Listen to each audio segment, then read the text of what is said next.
Hello and welcome. Nigeria's ruling party, the All Progressives Congress APC, has a very tough decision to make ahead of its national convention, which will produce its presidential candidate for the 2023 general elections. Now, that decision was even further complicated by President Muhammadu Buhari last week when he met with governors of the party and told them openly that he would want to be given the opportunity to choose the candidate of the party. Naturally, the president's position is generating a lot of debate across the country, and rightly so when you consider the caliber of persons who are in the running to succeed him as president under the platform of the APC. The president said the governors actually should reciprocate the party's good gesture of allowing outgoing governors choose their successors in their respective states. He assured them that his chosen presidential candidate would give Nigerians a sense of triumph and confidence ahead of the general election, and promised to sustain ongoing consultations ahead of the primary election.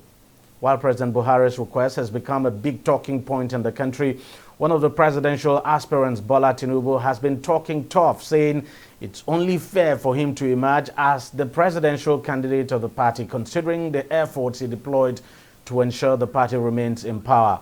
Tinubu, while wooing delegates in Ogun State recently, said he led the political struggle that produced President Muhammadu Buhari in 2015, despite all odds against the newly found APC at the time. He also said he nominated Yemi Osinbajo as Buhari's running mate to prevent a political stalemate within the APC that could have cost the party the presidency at the time now. As a result, the former Lagos governor, who is widely considered a front-runner for the APC presidential ticket, says the party should give him the ticket. But with President Buhari now asking that he be given the right to choose the party's presidential flag bearer, it's beginning to look like the party may have to settle for the consensus primary now rather than an elective one. And it's difficult to tell who the president will actually settle for.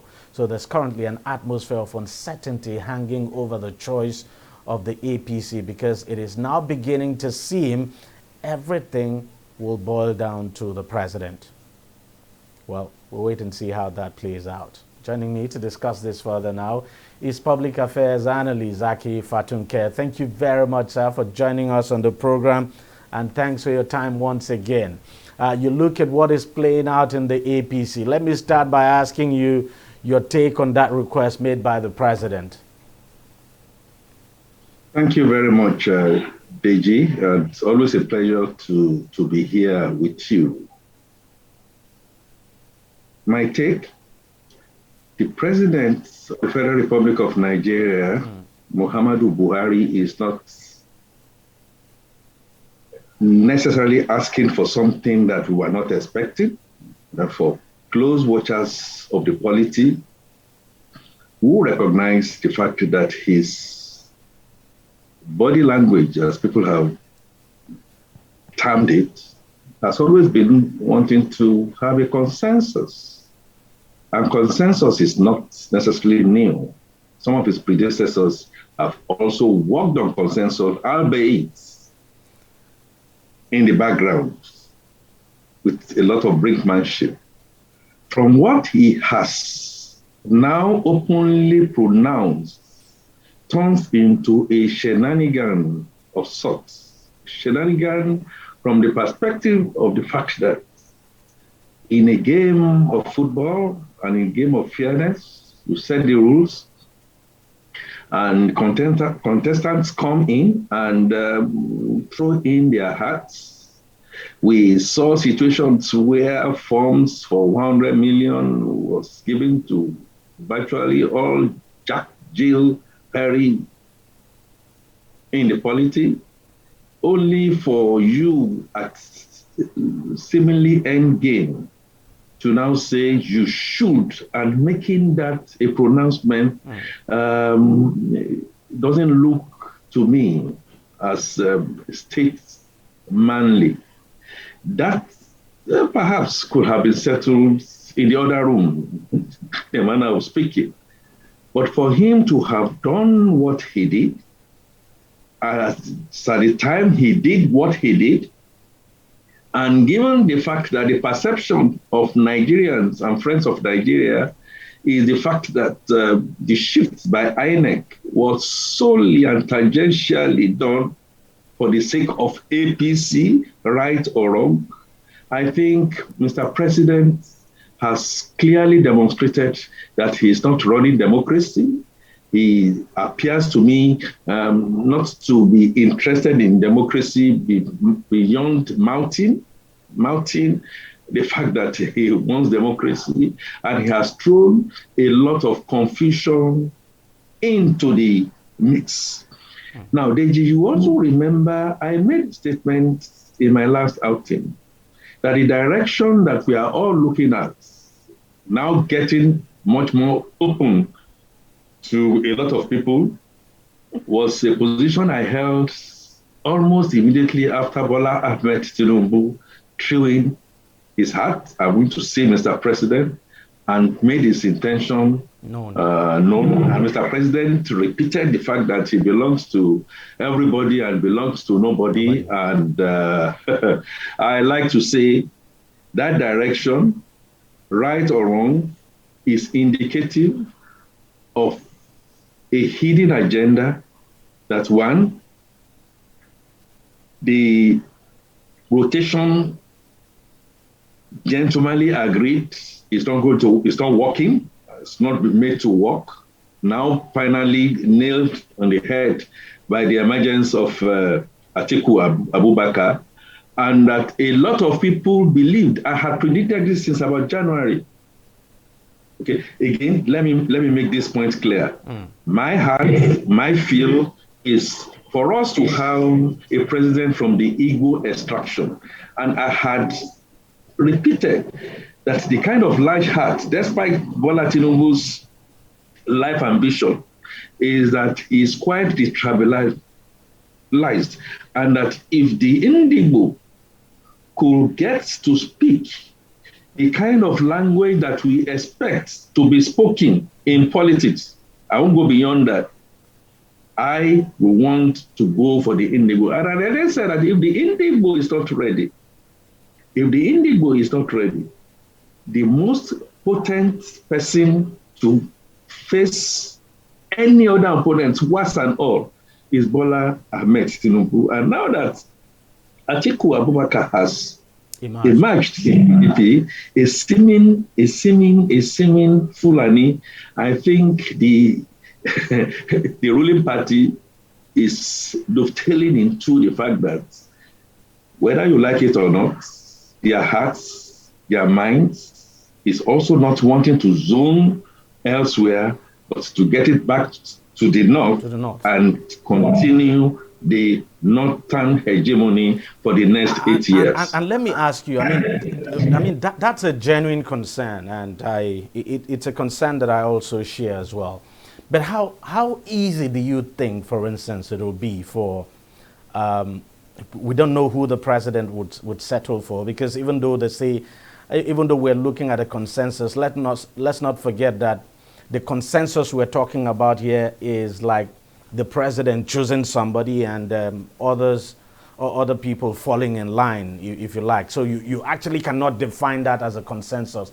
A consensus simply means everybody agrees. But in this case, what we're looking at, what we may have is that one man, that's the president, will pick someone, presents the person to everybody, and that, look, people would obviously have no choice than to accept. I'm talking about members of the party now.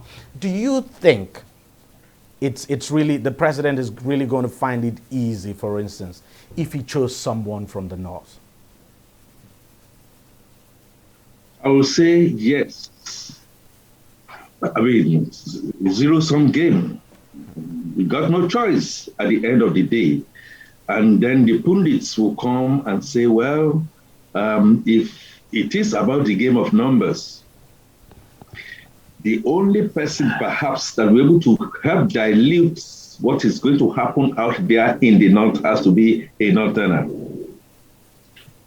However, even within the candidates that have made themselves available from the north, please write this down. As I speak, there is none by my own perception and by my own reading of the politics of Nigeria. I do not see any that has the kind of clout,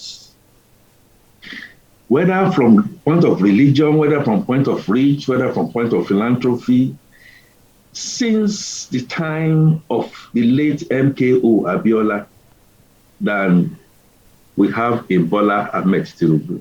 And please, let me also be clear so that my communication is not misconstrued.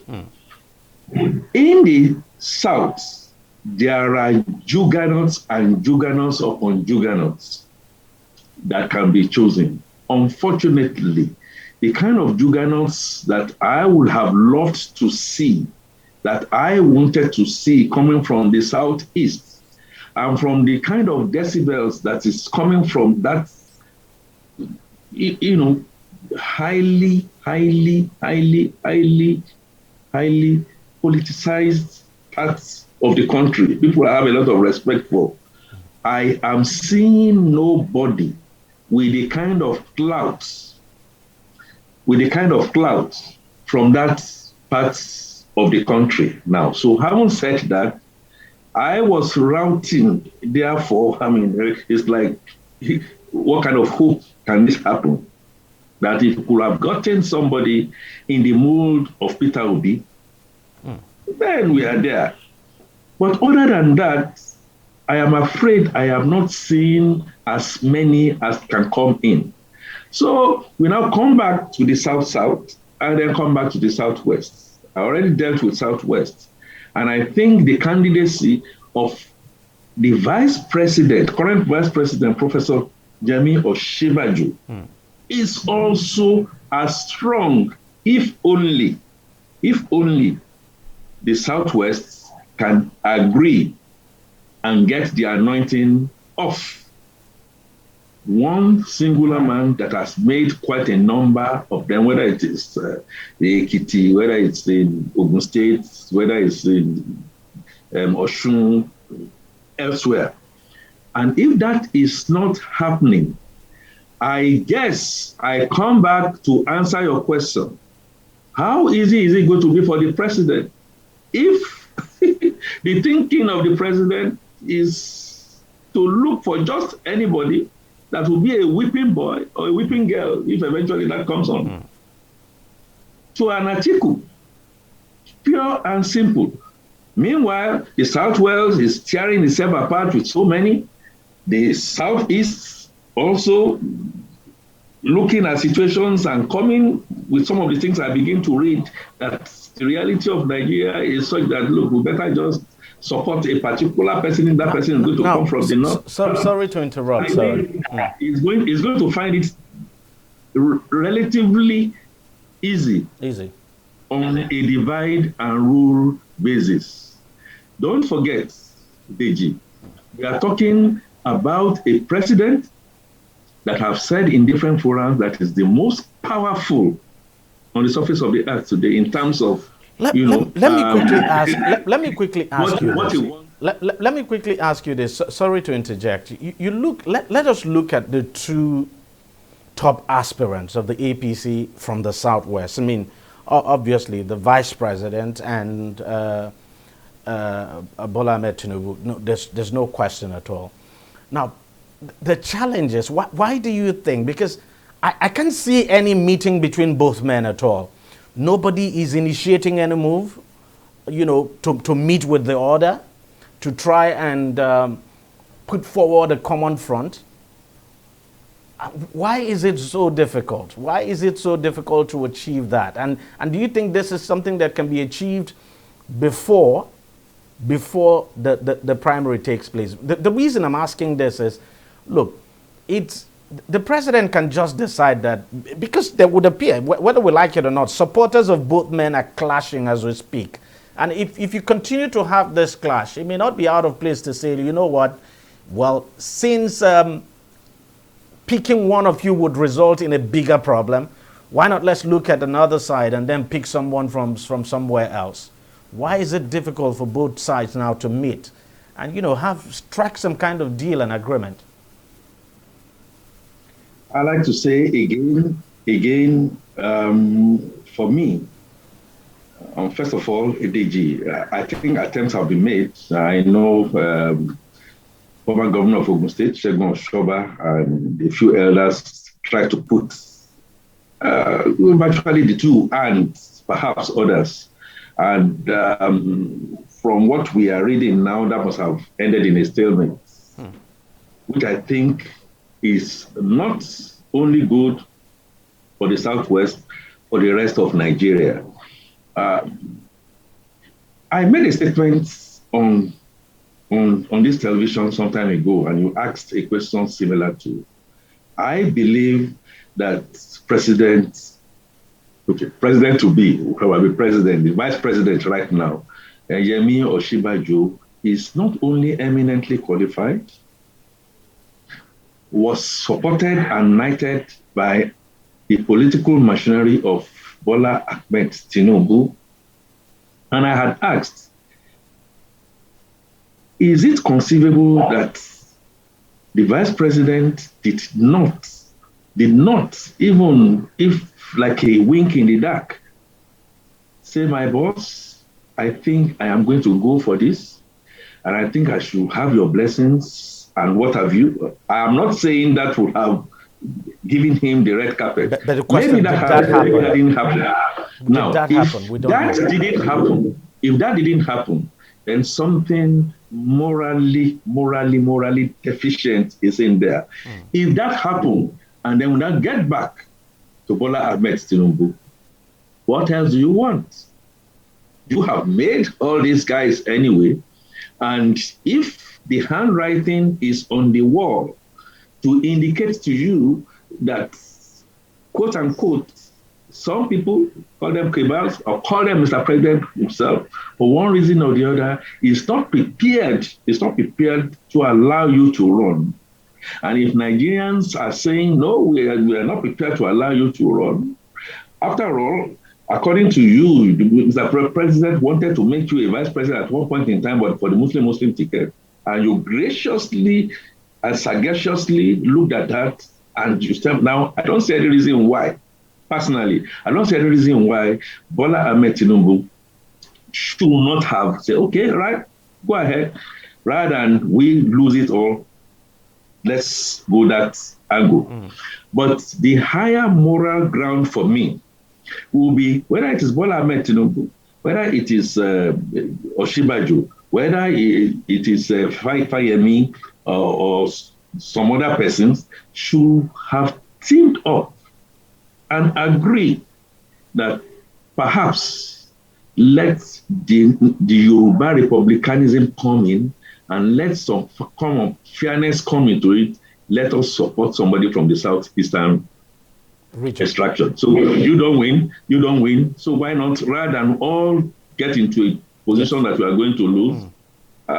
We don't know whether the dark horse that we are going to be getting eventually will be Rotimi Amechi. All I'm saying, the South and the politics of the South from time immemorial has always stood behind the sagacity that we see in the kind of policies that we have in the North. And to that extent, the divide and rule, the pull him down syndrome will always continue to be the Achilles heel of the South. I think we just have to leave it there. Honestly, I wish we had more time to discuss this more extensively. But thank you very much, Mr. Akin Fatunke, for your time. And thank you for joining us on the program. All right, we'll take a short break and we'll be right back. Stay with us.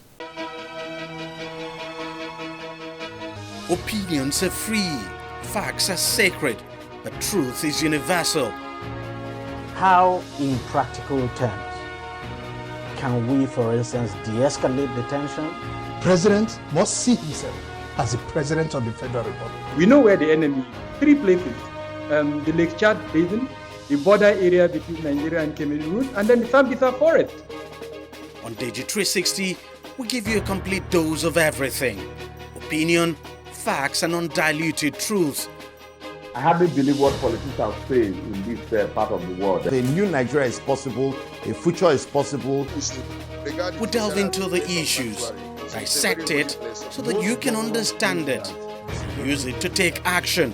I don't think there's any need for any governor to look for grant for ranching. DEJI360, dissecting the issues.